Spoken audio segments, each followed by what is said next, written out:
A paz do Senhor, meus irmãos e professores da Escola Bíblica Dominical Assembleia de Deus de Campo Grande, pastor Alessandro Malafaia e Aline Malafaia. Nós estamos hoje vindo aqui com a lição de número 3, e cujo título é Participando com Consciência e Alegria da Manutenção do Serviço. Hoje, infelizmente, nós não conseguimos fazer o Data Show, tive um problema aqui com o aplicativo, enfim, alguns problemas, mas vamos prosseguir aqui. Pegue então a sua revista, para você acompanhar comigo, sua revista, fique aí com ela aberta, sua revista e a sua Bíblia, porque hoje nós temos alguns versículos que nós precisamos juntos estudar, no meu caso, nessa manhã. E o primeiro texto que nós vamos ver aqui está em Êxodo 35, 21, de onde o autor da revista, ele tira o texto áureo e diz assim: E veio todo homem a quem o Senhor moveu e todo aquele cujo espírito voluntariamente o estimulou, e trouxeram a oferta alçada ao Senhor para a obra da tenda da congregação. Aí você já vai tirar aí, anota aí no seu caderninho a primeira palavra-chave, que é oferta, tá bom? Essas lições sobre mordomia cristã, elas têm algo assim interessante, que na lição de domingo passado eu fui perguntar à turma o que eles sabiam que era mordomia, porque eu acho que ainda não tinha ficado claro na primeira lição. Como foi ceia, os alunos não viram, quer dizer, não tiveram como tirar dúvidas ao vivo. E aí eu fui pesquisar e encontrei um livro aqui maravilhoso aqui em casa. Eu recomendo aos senhores professores que, se puderem adquirir, procurar. Eu não sei há quanto tempo o Alexandre tem esse livro aqui, mas é do Bispo Abner, Bispo Abner e Pastor Marcos Santana da Silva, da editora Betel. Então eu vou mostrar aqui, e o título é Que Pregues a Palavra. Olha esse livro aí na sua câmera, tá? Que Pregues a Palavra. Dei uma olhadinha na internet, provavelmente na Betel vende esse livro, provavelmente não parece tão antigo, Não, é antigo sim. É antigo porque aqui os pastores aparecem aqui já mais novos. E o que acontece? Nesse livro aqui, você tem um ótimo trecho dele falando sobre a mordomia. Então aqui tem mordomia cristã, e ele vai dividindo sobre a mordomia do templo, como por exemplo, tem a mordomia da igreja, que é o nosso caso. Então é um livro que eu super recomendo como um apoio didático para você fazer suas pesquisas, fora que ele tem um monte de esboços. Você que é pregador aí, então o nome do livro, anota, pega a sua caneta e anota: Que Pregues a Palavra, 52 esboços para o culto de doutrina. E ele tem dentro dele alguns estudos sobre mordomia cristã, que aliás é um assunto abrangente, e que significa a administração das coisas que o Senhor deixou para nós. Então tem mordomia da família, tem mordomia da igreja, tem mordomia do dinheiro, e ele é um assunto abrangente. Então nessa lição que nós temos a nossa revista Betel, lembrando aqui, mordomia cristã, e ela envolve muitas coisas.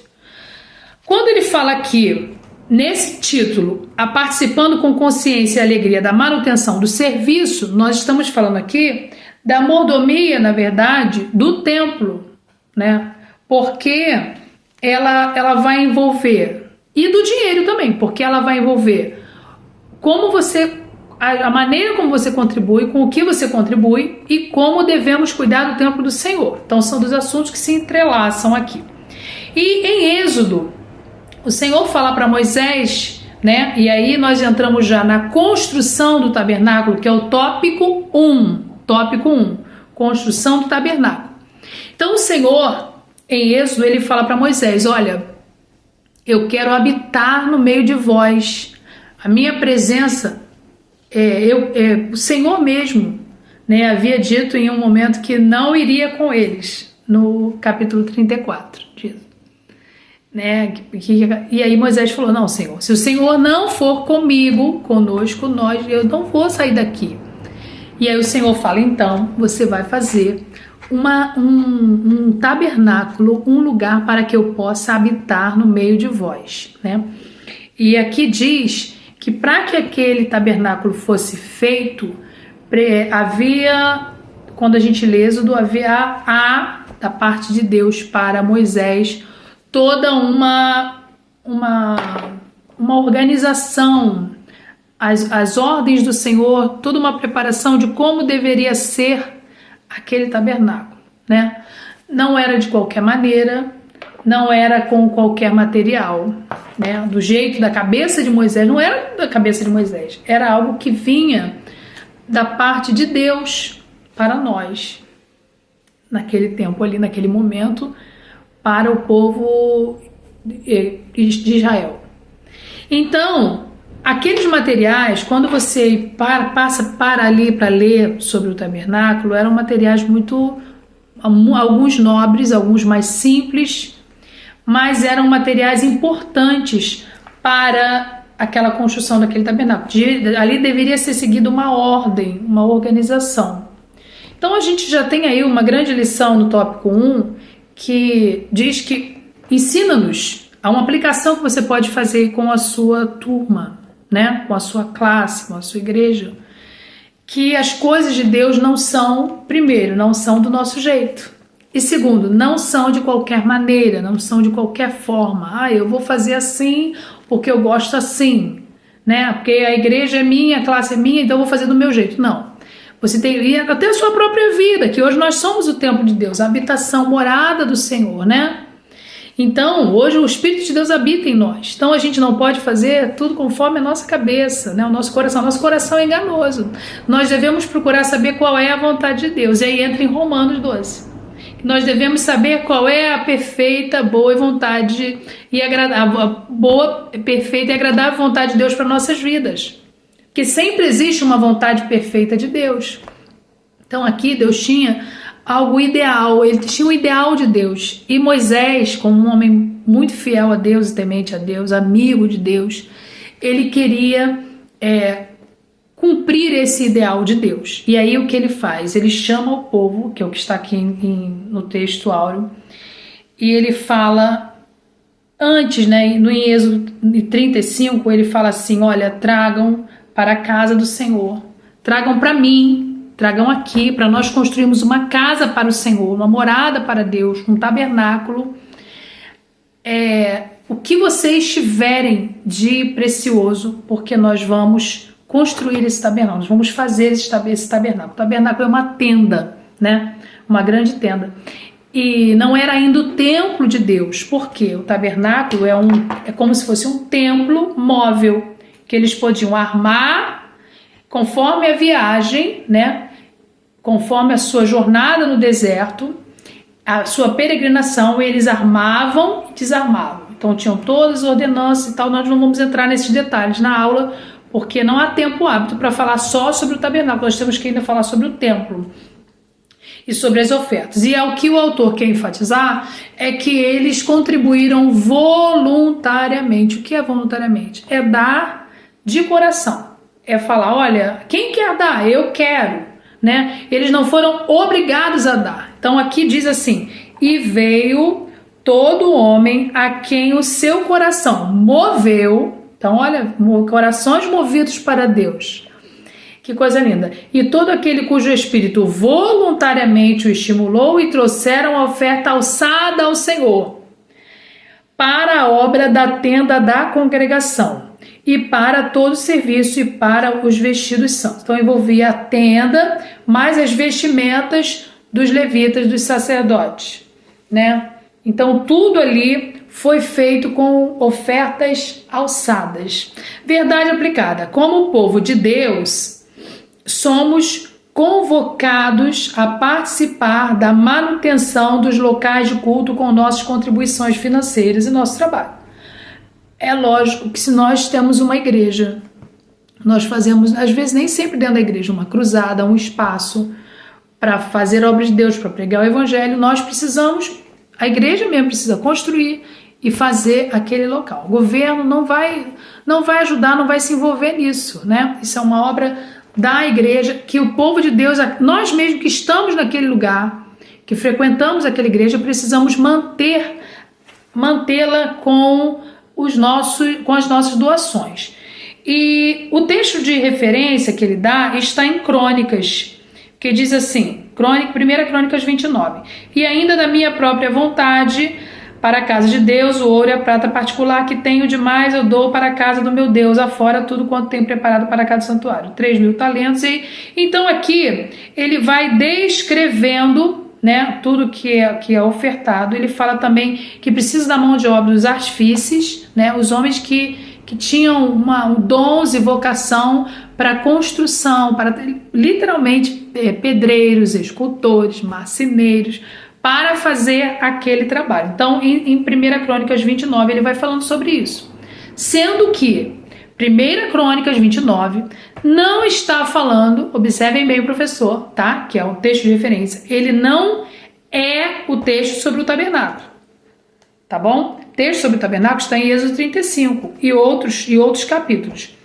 Aqui no texto de referência, isso aí é para os alunos não se confundirem, às vezes o professor é necessário tirar essa dúvida. O texto de referência está em 1 Crônicas 29, que fala já sobre o templo, fala sobre restauração do templo e não sobre o tabernáculo. Então, esses dois assuntos, a tenda da congregação e o templo, eles são coisas diferentes, estão relacionados, mas a gente tem que explicar para os alunos que o tabernáculo veio primeiro. Porque tem alunos que a gente julga que todo mundo está. O aluno tem vários níveis de alunos. Tem aqueles que já conhecem a palavra toda, tem os que estão começando, e tem os que já fizeram seminário, tem os que não fizeram. Então nós precisamos deixar claro que o tabernáculo foi a primeira morada de Deus no deserto com o povo de Israel.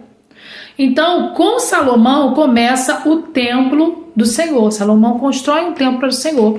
Pega tudo que havia ali dentro eu havia marcado aqui. Ele pega tudo que havia dentro do templo, do tabernáculo, Salomão, e leva, quando ele termina de construir o templo do Senhor, ele leva para o templo do Senhor.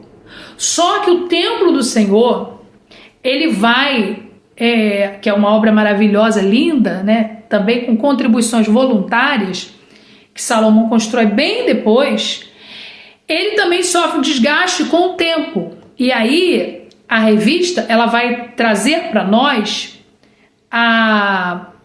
quem foram os homens que fizeram a manutenção do templo do Senhor, as reformas. Então ele fala, a revista ela fala do tabernáculo, ela fala do templo do Senhor, erguido por Salomão. Não foi Davi sonhou, pensou no templo, mas quem fez foi Salomão.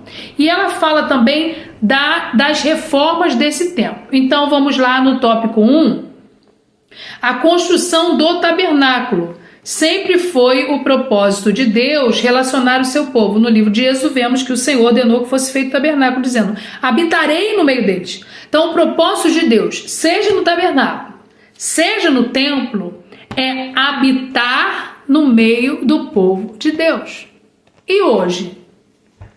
Como funciona hoje? O Senhor está na sua igreja, o Senhor habita na sua igreja, onde há a presença de Deus, né? O Senhor, a Bíblia fala que o Senhor habita em meio aos louvores. Então, quando nós estamos ali na casa do Senhor, o Senhor também habita ali. Mas nós temos um outro templo. E aí, pensa bem comigo. Qual é o outro templo? É a sua vida. É o seu corpo. O Senhor habita em você. O Espírito Santo agora habita em você. Por quê? Porque o Senhor deixou o Espírito Santo para habitar em nós, por causa da graça de Deus. Então, as coisas mudaram um pouco, porque antes nós só tínhamos acesso, o povo de Deus, né, o povo escolhido por Deus, começando lá, né, com os judeus, eles só tinham acesso a Deus através dos sacrifícios. Eles só tinham acesso a Deus por meio dos sacerdotes. Era necessário fazer um sacrifício, era necessário chegar até a tenda da congregação, a porta da tenda, eles não podiam passar dali, só os levitas, só o sacerdote podia entrar lá dentro, o sumo sacerdote. Só que hoje, como nós temos esse acesso direto a Deus? Através de Jesus Cristo. Porque o sangue de Jesus Cristo, que é o sacrifício perfeito, que é a nossa Páscoa, porque é o sacrifício, né, derramado. É o Cordeiro de Deus que tira o pecado do mundo. Jesus Cristo, ele já se entregou por nós e ele também cumpriu as três funções: profeta, sacerdote e rei. Então ele, como sacerdote, ele levou a oferta e ele mesmo é a oferta. Então ele se entregou por nós e hoje nós temos acesso direto a Deus. Então nós não necessitamos mais de fazer os sacrifícios de Yom, por isso não existe mais tabernáculo. E o templo do Senhor não o conhecemos como hoje, né? Localização do templo de Deus hoje e a geografia, no caso, é um assunto bem controverso, que precisaria de uma aula inteira para falar sobre isso. Mas a arca também não foi mais encontrada, né, com tantas guerras que Israel passou, mas hoje você tem o principal, que é a presença de Deus, porque o objetivo de Deus com tudo isso é estar, como dizem Êxodo 25:8, e habitarei no meio deles. Hoje o Senhor habita em nosso meio e habita em nossa vida através da graça de Deus, né? Através da sua misericórdia, pela sua graça, ele está conosco. Então você pode acessar, você pode orar a ele, você pode buscá-lo, você pode entrar na igreja, adorá-lo, levantar as suas mãos e render louvores, porque ele está em nosso meio. E onde você estiver, você pode estar, né, no mais profundo, né? Mas o Senhor te encontra no mais profundo mar, como disse Davi, se você estiver no lugar mais longe da terra, ali você clama pela presença de Deus e ela vai te encontrar. Vamos lá, tópico 1.1, onde a glória de Deus se manifestava. Então ali era o lugar onde vinha a nuvem, o Senhor habitava na nuvem, depois veio a tenda. E aí, quando a presença de Deus se manifestava, como eles viam e como a Bíblia narra, que aquele lugar ele se enchia da glória de Deus. E o que é narrado com a glória de Deus ali é como se fosse uma nuvem que entrasse dentro, uma fumaça que entrava. Em 2 Coríntios, lá no início, tem um texto que fala sobre isso. Bem no início de 2 Crônicas, perdão, irmãos, no início de 2 Crônicas, quando fala que assim que Salomão fez o templo, ele experimentou, a glória de Deus encheu aquele lugar. Está lá em 1 Crônicas.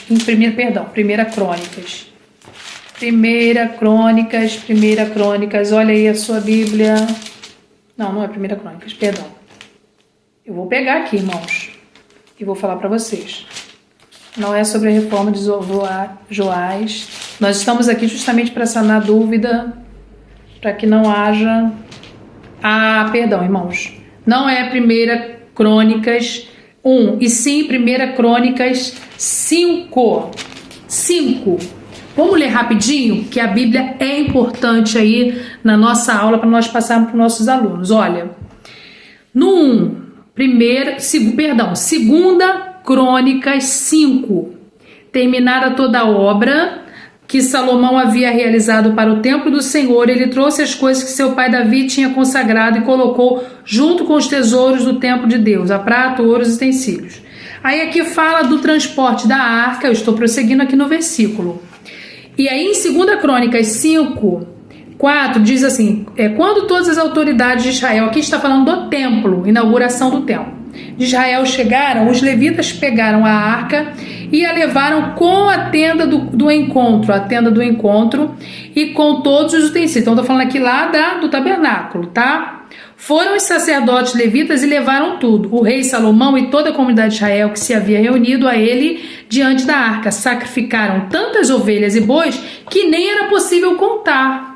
Então, olha só, a oferta foi muito grande. Os sacerdotes levaram a arca da aliança, eu estou aqui no versículo 7, Preste atenção. 2 Crônicas 5, agora versículo 7. Abre sua Bíblia aí, professor. E diz assim: os sacerdotes levaram a arca da aliança do Senhor para o seu lugar no santuário interno do templo, no lugar santíssimo, e a colocaram debaixo das asas dos querubins. E aqui ele vai narrando como foi isso.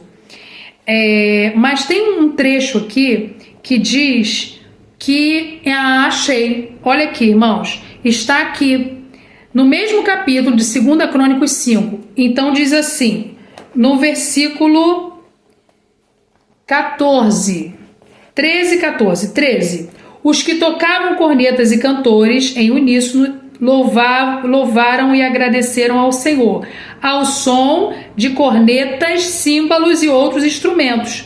Levaram suas vozes em louvor ao Senhor e cantaram: Ele é bom, o seu amor dura para sempre. Então, uma nuvem encheu o templo do Senhor, de forma que os sacerdotes não podiam desempenhar o seu serviço, pois a glória do Senhor encheu o templo.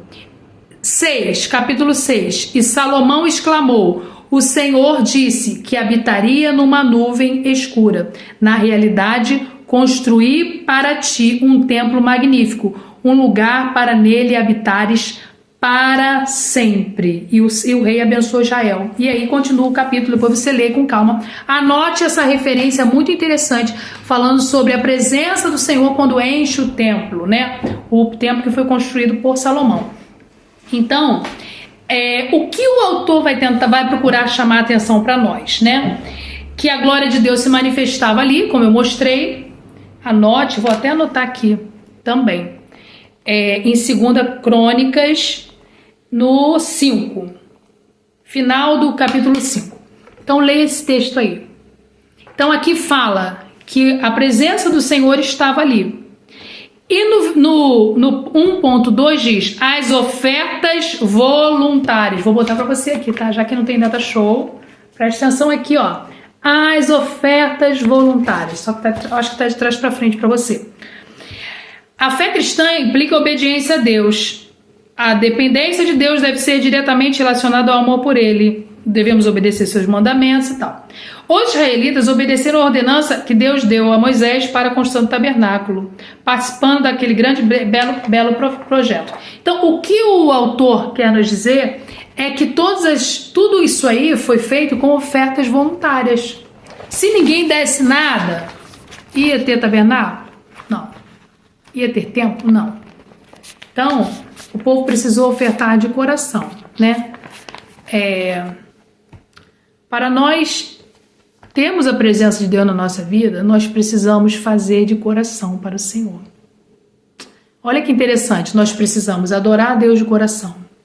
Nós precisamos ofertar a Deus com o nosso coração, voluntariamente. Não adianta uma pessoa ficar forçando a outra, falando, você tem que dar, porque você tem que dar, se a pessoa não fizer de coração. Então você precisa entender, primeiro, que a obra de Deus, ela é feita com também ofertas alçadas, dízimos e ofertas. A manutenção do templo do Senhor, que a gente vai falar lá no 3. Mas precisa ser com o seu coração, tudo que você faz para o Senhor. Será que nós temos tudo feito para o Senhor de coração? A palavra de Deus no Novo Testamento, o apóstolo Paulo, se não me engano, ele diz assim: todos os vossos atos sejam feitos com amor. Então, se você fizer só por obrigação ou para alguém ver, com certeza Deus não vai receber essa adoração aí. Mas se você faz com o seu coração, seja a oferta menor ou a maior, né? E não só a oferta, mas o trabalho na casa do Senhor, que aqui envolve trabalho. Para fazer tudo isso precisava, como eu disse, de artesãos, precisava de pedreiros, precisava de pessoas para construir, né? Então, nós construímos a igreja do Senhor. Nós fazemos a obra do Senhor. E o Senhor dá a sua presença, nos enche com a sua graça, com a sua presença. Ele manifesta a sua presença em nosso meio. Mas a nossa parte precisamos fazer, né? Nos mover o nosso coração para as necessidades que estão ao nosso redor. Tanto necessidades da igreja, da obra, do templo, da construção, do trabalho, dos departamentos, como as necessidades sociais. que é uma outra preocupação importante que a igreja também precisa se mover, porque ovelha cuida de ovelha, irmãos. Você vai ver o irmão do teu lado passando aperto e você não vai fazer nada? Você vai ver a pessoa pedindo alguma coisa, necessitado mesmo, e você não vai fazer nada, você não vai agir, você vai fingir que não tá vendo? Você vai ver a goteira no telhado da igreja ali, né? Às vezes a gente passou em algumas igrejas ali e tinha sim, às vezes o próprio pastor tinha que subir no telhado e resolver lá no seu dia de folga. Então é isso aí, nós, principalmente os obreiros, temos que fazer e realizar, né? De acordo com as necessidades da igreja, um ajudando o outro ali. Eu imagino um monte de formiguinha trabalhando. Nós devemos ser assim para o Senhor. Porque às vezes a gente quer receber, só receber. Não, eu quero a glória de Deus, eu quero receber, eu quero ficar bem, eu quero ser bem sucedido. Mas o que nós estamos oferecendo? De que maneira nós estamos oferecendo? A gente só quer ganhar, a gente só quer ganhar cura, só quer ganhar graça, a gente não quer fazer nada, nem pela igreja, nem por ninguém. Aí fica muito complicado. A Bíblia diz, já para sair desse tópico rapidamente, a Bíblia diz que chegou um ponto, aqui no tópico 3, que eles tinham alegria em contribuir, mas chegou um ponto que eles deram tantas coisas lá no tabernáculo, que Moisés teve que dizer assim, ó, acabou, para, não precisa mais, já é o suficiente. Eu não vou entrar em polêmica, vamos para o 3.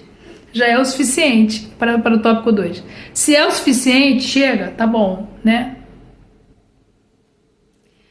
Tópico 2. Restauração do templo.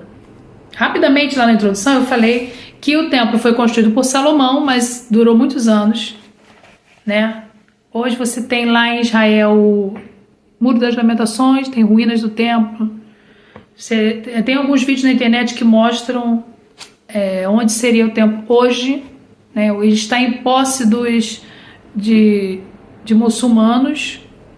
Lá dentro tem eu já vi um vídeo lá dentro como na verdade eles não usam lá como lugar de oração não, né? Lá é protegido, você vê uma cúpula, acontece já uma cúpula dourada e do lado tem uma outra cúpula, aquela área ali, os cristãos ou os judeus podem ir no Muro das Lamentações e orar, mas entrar lá não pode, e a pedra, ela na verdade, de acordo com os pesquisadores, os arqueólogos, ali era uma pedra onde era o Monte Moriá. Então, é um assunto bem interessante, mas que vocês devem procurar vídeos, pesquisar. Quem quiser depois me procurar, eu conheço um link de uma arqueóloga cristã, judia, muito interessante, que ela consegue entrar ali como historiadora e como arqueóloga. Se você disser que é cristão ou você disser que é judeu, você não vai conseguir entrar, né? Mas tem horário, tem data, tudo, e tem que ser pesquisadores para conseguir entrar ali dentro. E é bem interessante. Mas o primeiro templo, né, no caso, o principal que Salomão fez, antes de ser destruído pelas guerras, ele precisou de restaurações ao longo dos anos, ao longo de séculos, na verdade, né? Ao longo da história de Israel. Então, a primeira restauração, aí você tem o 2, que é a restauração do templo, e você tem a restauração do templo nos dias de Joás. Então, Joás foi um rei bom, que ele viveu em prosperidade, e aí, como ele era bem jovem, havia ao seu lado o sacerdote Joiada, que foi resolvendo toda a questão da restauração do templo do Senhor, né? E aí diz que o templo estava em destroços, mas o Senhor foi lá, através desses homens aqui, usados por homens de Deus, usado por Deus, né? Quer dizer, Deus, para fazer a sua obra, ele usa homens, ele usa pessoas. Olha uma lição aí, né? Você tem alguma coisa que você precisa restaurar? Tem alguma coisa que você vê que está precisando fazer na igreja? Melhorar? Então, Deus quer usar você, Deus quer usar a mim, né? A gente faz algo, às vezes a gente chega para criticar, mas não chega para dar solução. Então é interessante que Joiada vai lá, junto com o rei Joás, rei de Judá, e ele se dispõe a reconstruir, a reformar o templo do Senhor. A palavra de Deus diz que lá em 2 Crônicas, nós temos, aqui ele dá a referência de 2 Reis, mas em 2 Crônicas também tem o relato dessa reconstrução no tempo de Joás. E diz assim, anota aí, no tópico onde diz a restauração do templo nos dias de Joás, você também tem como referência aí 2 Crônicas 24. 2 Crônicas 24. E tá assim, as reformas de Joás no templo. E aí eu vou ler só o versículo 4 para você, ó. Essa Bíblia aqui, ó. Nova versão internacional. Você pode ler aí em outra, talvez esteja estranhando um pouquinho, mas tem uma outra versão aberta aqui comigo, pode ler na corrigida. E em 2 Crônicas 24 fala do tópico 2.2.1, que diz assim, a restauração do templo no dia de Joás. 24:4. Algum tempo depois, Joás decidiu fazer reparos no templo do Senhor. E ele reuniu os sacerdotes e os levitas, e lhes disse: vão às cidades de Judá e recolhem o imposto devido anualmente por todo Israel para fazer reparos no templo do Senhor. A Bíblia também diz que ele não só fez isso, mas ele também destruiu os locais de adoração de Baal. Então havia, por causa dos reis anteriores que passaram por Israel, alguns reis, você pode ler em 2 Crônicas todinho que você vai ver a história deles, e no livro de Reis também, 1º e 2º Reis, que tem alguns reis, eles adoravam a Deus, eles faziam a vontade de Deus, e outros reis não faziam a vontade de Deus. Outros reis que passaram por Israel, eles permitiam a idolatria, eles davam lugar ao pecado, e aí a presença de Deus se afastava dele. Quando vinha um rei, quando Deus levantava um rei, assim como Joás, que amava a Deus e que queria a reconstrução do templo de Deus, que cuidava das coisas de Deus, o que acontecia com Israel? Automaticamente prosperava e era abençoado. Então fica uma lição para nós. Quando o homem se afasta de Deus, ele se perde. Vem a guerra, vem a peste, vem problemas de assolação no país, problemas políticos, quando o povo se afasta de Deus. Mas quando o povo se volta para Deus, se volta para obedecer a palavra de Deus e fazer a vontade de Deus e buscar a Deus, o que acontece? O Senhor volta-se para nós, o Senhor cuida de nós e o Senhor prospera o povo de Deus. E isso é algo que em toda a história dos reis você vê, que quando tinha um rei perverso, um rei idólatra, o Senhor se afastava de Israel. Aí vinha um rei que buscava Deus, que buscava restaurar as coisas de Deus, a casa de Deus, aí o Senhor se voltava. Então o segredo está em buscar Deus, em fazer a vontade de Deus e se afastar de tudo que é mundano, tudo que leva à idolatria. A idolatria não anda junto com Deus, com a adoração a Deus. Não é possível. A idolatria para Deus é como um pecado de feitiçaria. A idolatria para Deus é como um homem que larga a sua esposa e larga a sua família e vai e se perde como um adultério. A Bíblia também diz que é como um pecado de adultério. É pior do que um pecado de adultério a idolatria. É terrível, é uma traição ao Senhor. Então, em nosso meio não pode ter idolatria, não há lugar para adoração a Deus e idolatria ao mesmo tempo. Não tem como. Não tem como. E aí tem várias lições que a gente pode tirar disso. 2.2, tópico 2.2, a restauração do templo nos dias do rei Ezequias. Ezequias é um outro rei que o Senhor levanta para restaurar. Porque o que acontece? Joás morre, algum tempo depois, vem outros reis e destroem tudo de novo que o outro havia feito. Tudo de bom que ele havia feito. Mas aí Deus vem e levanta Ezequias. E lá em 2 Crônicas 29:3 vai falar de Ezequias. E diz que Ezequias, em 2 Crônicas 2:2, diz que fez o que o Senhor aprova. Ezequias fez o que o Senhor aprova. Não é 2:2 não, tá errado aqui. Diz que 2 Crônicas 29:2 diz: ele fez o que o Senhor aprova. Então ele ele se consagrou a Deus, ele fez o povo se consagrar a Deus, o rei Ezequias, e ele retirou a impureza do santuário. O Senhor não habita junto com a impureza. Então foi necessário limpar, tirar tudo que não prestava ali, que tinham colocado ali, né? E limpar para consagrar de novo o templo ao Senhor. Para a nossa vida poder estar consagrada a Deus, nós precisamos tirar de nós, que agora nós somos o templo do Senhor, tudo que não agrada a Deus. Nós precisamos tirar da igreja aquilo que não agrada a Deus. Não agrada a Deus. Nós precisamos tirar dos nossos costumes aquilo que não agrada a Deus, porque o Senhor não pode fazer morada onde há impureza, onde há impiedade. Então, para haver consagração, é necessário primeiro a consagração. Primeiro, ela precisa passar pela purificação. Você quer se consagrar a Deus? Se purifique. Tira da sua vida o que é ruim.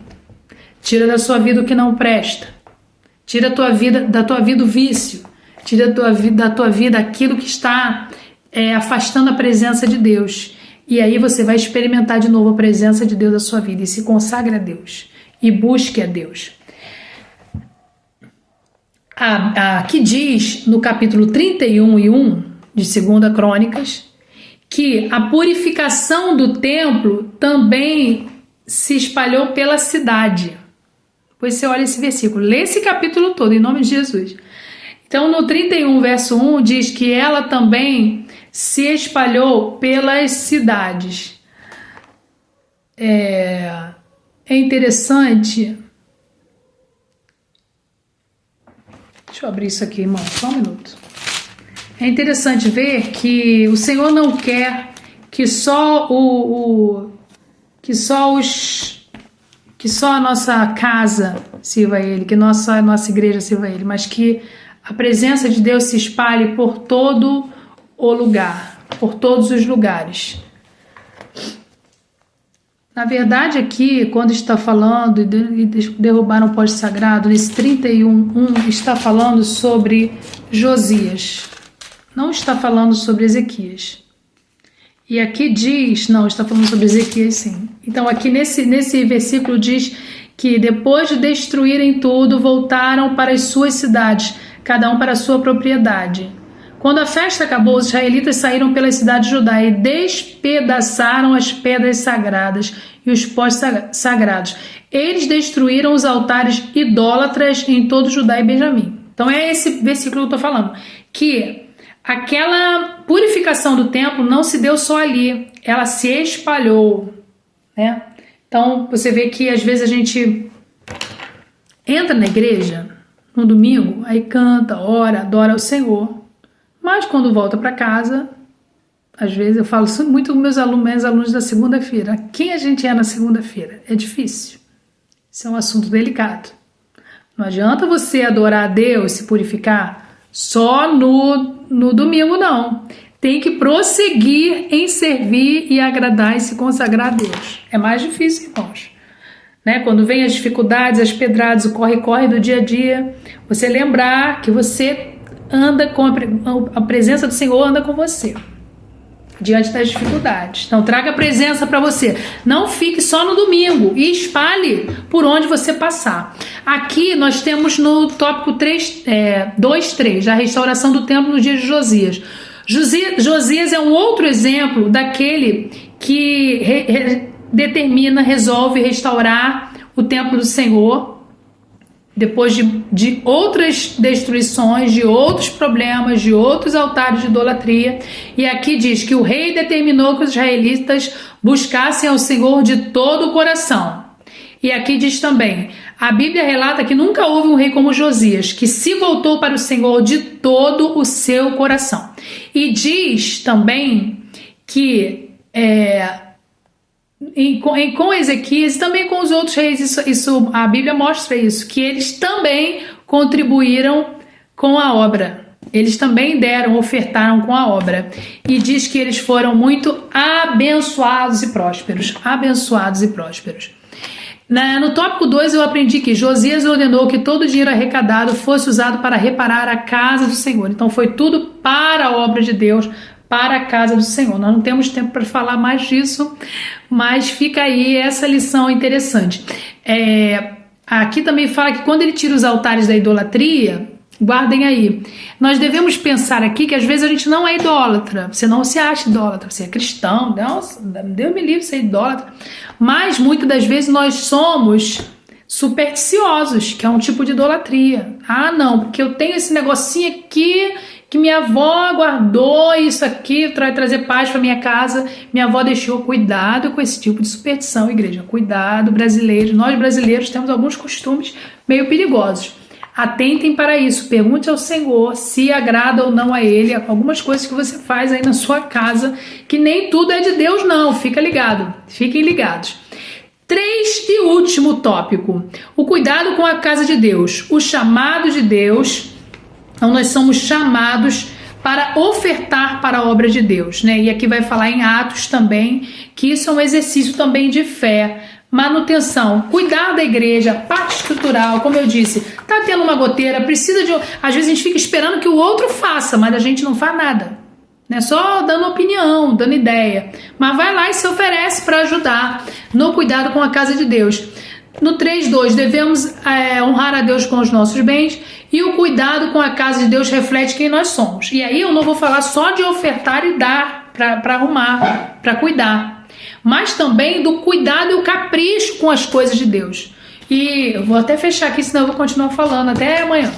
Então, o capricho com as coisas de Deus. Se você, na sua casa, você não joga papel no chão, na igreja você não vai jogar papel no chão. Se você limpa o banheiro, se você dá descarga no banheiro da tua casa, você tem que cuidar do banheiro da igreja também, dá descarga no banheiro da igreja. Se você não grita na tua casa, tô falando grita de brigar, tá, irmãos? Você não gosta de grito na tua casa, de briga na tua casa, então você não vai arrumar confusão e briga na igreja. Então a igreja é um reflexo de quem nós somos aqui na sociedade. Com cuidado, com capricho. Você não gosta de ver bicho entrando na tua casa, rato entrando na tua casa. Você não quer ver a sua casa toda pichada, com a parede toda manchada. Então, por que você na igreja vê a coisa caindo? Às vezes a pessoa até sabe fazer, mas não quer fazer. Sabe fazer aquilo ali, pode ajudar. Certa vez, eu vou deixar só essa ilustração final aí, para nós nos despedirmos dessa aula. Certa vez, a gente estava trabalhando numa congregação e eu falei assim, há alguns anos atrás, falei, gente, a gente vai fazer uma recepção para receber o pastor, né? E era uma pessoa muito importante, nós amávamos muito, que estava nos visitando naquele lugar.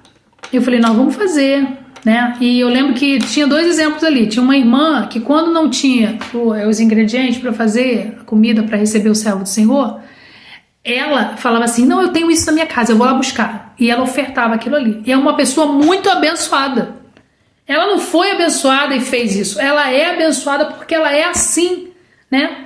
E ela nunca se negou a cuidar da igreja do Senhor e dos servos de Deus. E isso para mim é um grande exemplo.